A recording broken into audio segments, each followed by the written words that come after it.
Do not question what Congress is doing. Do not question what the executive is doing. If you can threaten a former president, just like what the executive secretary said, that the former president is peddling this information and it should be, and he should be held criminally liable. That is a veiled threat. If you can threaten a former president, who can you not threaten? Any ordinary citizen will cower.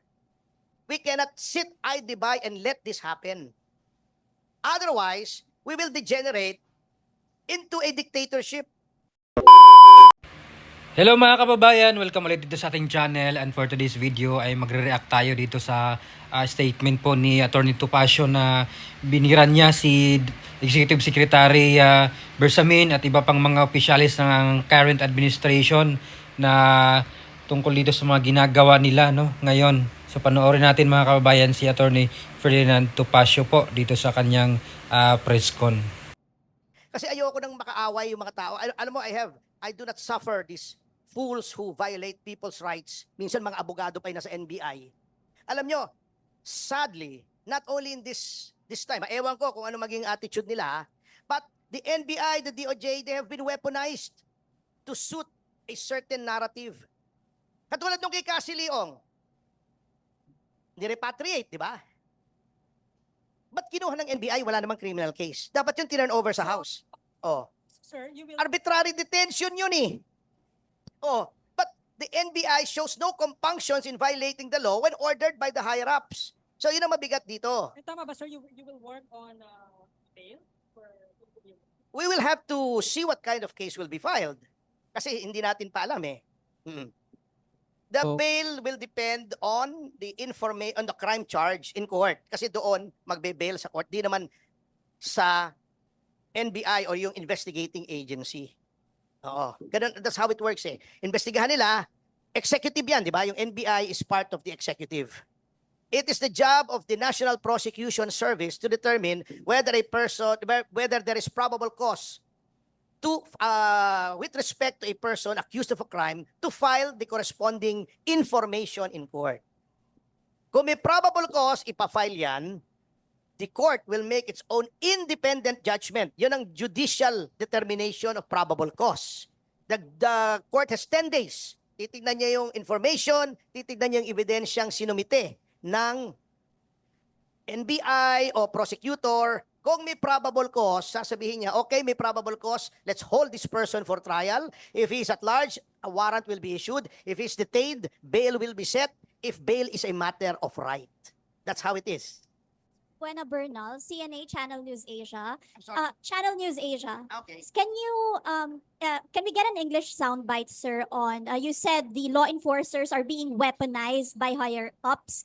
Can we ask, sir, what do you think, to what aim are they being weaponized? And do you think other government institutions, such as, for example, Congress and the military, since this was a naval intelligence, since the basis for the arrest was naval intelligence, is also being weaponized, and to what aim?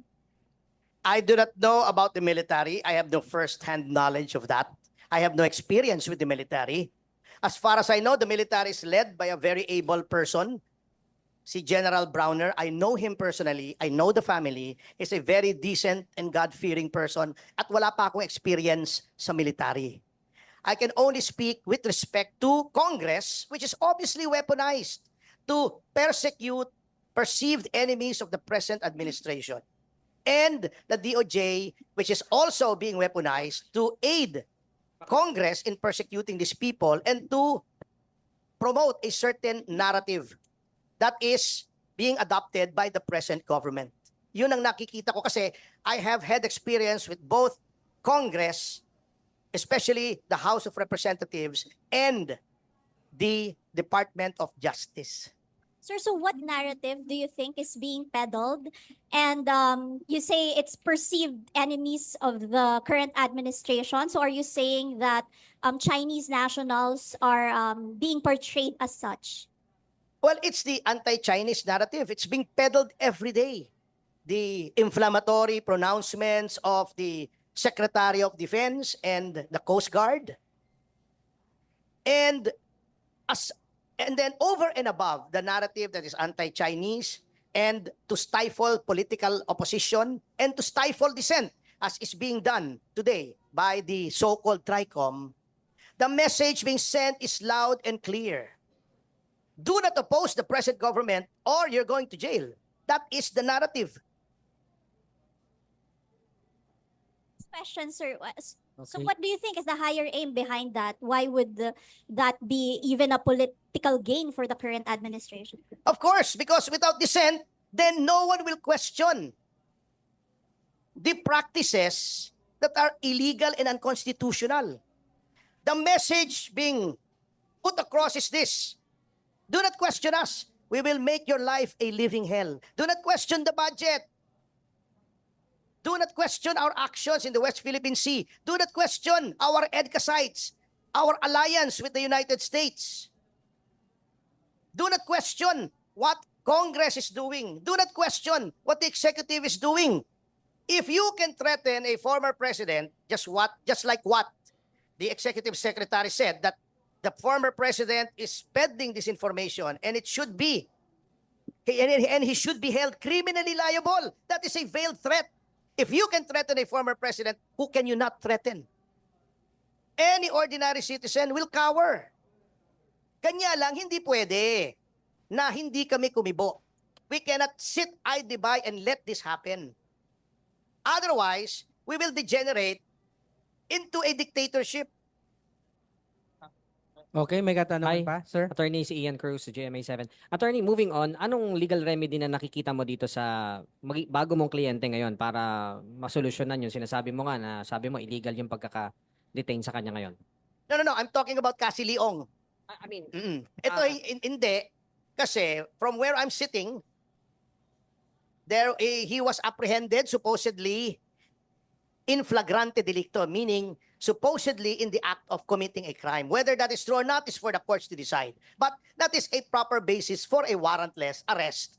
Ito, we have a very effective legal process here in order to seek punishment for criminal offenses. Kaya hindi maintindihan ko bakit ICC ng ICC. You know, when you welcome foreign intervention here in this country, that is an implied admission that your judicial system does not work. That's a slap on your face, and that's slapping your own face. Kaya hindi maintindihan eh. Amerika nga ayaw sa ICC eh. Alam niyo ba sa Amerika there is a law? Not only are they against the ICC, not only are there sanctions now under the Trump administration against the ICC, there is a law there that when the ICC arrests an American citizen, especially a military official for supposed crimes cognizable by the ICC, and that person is brought to the Netherlands, the United States is going to go into the Netherlands with armed components and get that person back to the US. Ganon. Bago tayo, wini-welcome natin. Have we no self-respect? Anyway, yung in response to your question, ang ganda ng proseso. File nila sa court. We will have a trial. Let them prove the guilt of my client because we have no obligation to prove his innocence.